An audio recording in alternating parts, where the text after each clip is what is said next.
Meantime, the VIX, Wall Street's fear gauge, trading around one-month lows. Should investors bet on a calm market? Joining us now is Ken Fisher of Fisher Investments, a global investment advisor with over $100 billion in assets under management. And we see you like every 2 minutes on CNBC with your commercials, Ken. Well, if you pay them You money, love they'll annuities, let you do this right? stuff. You hate annuities, just to be clear. What do you think about stocks these days? Can you address some of our confusion?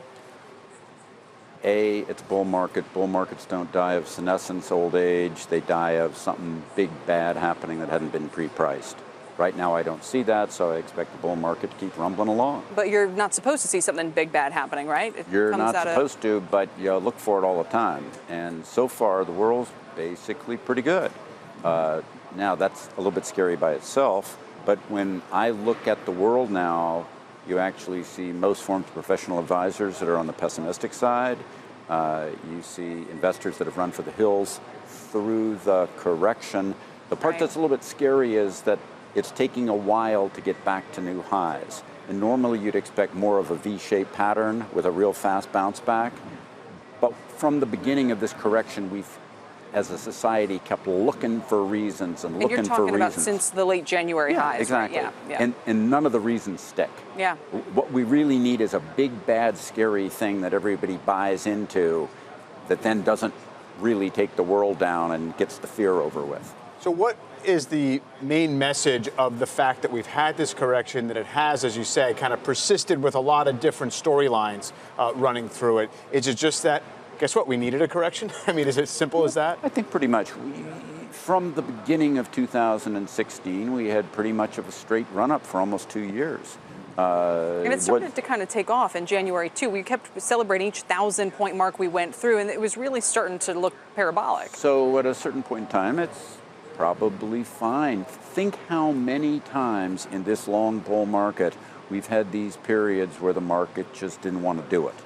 But the fact is, if you go back to John Templeton's legendary phrase that bull markets are born on pessimism, grow on skepticism, mature on optimism, and die on euphoria, well, we're in optimism, I think, but we're a long ways away from euphoria. So the confusion I was referencing earlier, we had a whole discussion about, how can it be the case that on the one hand we're talking about spreads, interest rates in the long end falling, and maybe not falling, but just not steep, not pricing in a strong economy. Well, on the other hand, you have people pretty bullish on taxes, helping earnings growth, helping the stock market.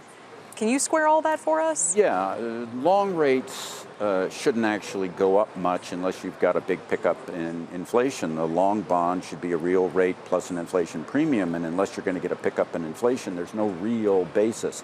In fact, in America, the land of the free and the home of the brave, we've actually, because of the relative flattening in the yield curve, not only in an absolute sense, but relative to the non-US world, had a deceleration in the growth of the quantity of money, which puts negative pressure on inflation. And as you get that negative pressure on inflation, you don't have the pressure to make long rates go up. And the other thing that I always say is that whatever everybody forecasts is pre-priced into the market and therefore tends not to occur. And if you look at, again, this year, like so many years in the past, everybody's forecasting long rates to go up at the beginning of the year. Therefore, that had to be largely pre-priced. So final question, but does that mean that the Federal Reserve shouldn't keep raising interest rates? The Federal Reserve, as Milton Friedman once said, should sit on its hands and do as little as possible other than try to create a steady growth in the quantity of money that's consistent with what they think the real growth of the economy is, plus whatever they want the inflation premium to be, and stop trying to fine-tune things that are beyond their pay grade. Yeah, I don't know how to measure that right now. There's so many different pieces, balance sheet and rates and Just use M4. It's a pretty simple number. I mean, Milton Friedman in those days would have said M2, but that was a different world. Today it'd be M4. If he was alive now, he'd be talking M4. But the concept of they're going to fine-tune interest rates, and sometimes you just think at these levels, you do some little tweaking to interest rates, and is that really going to change human behavior hugely?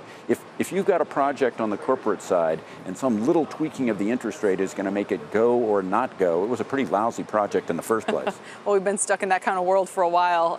Ken, thank you very much. Thanks for having me. Good to get your thoughts. Ken Fisher from Fisher Investments.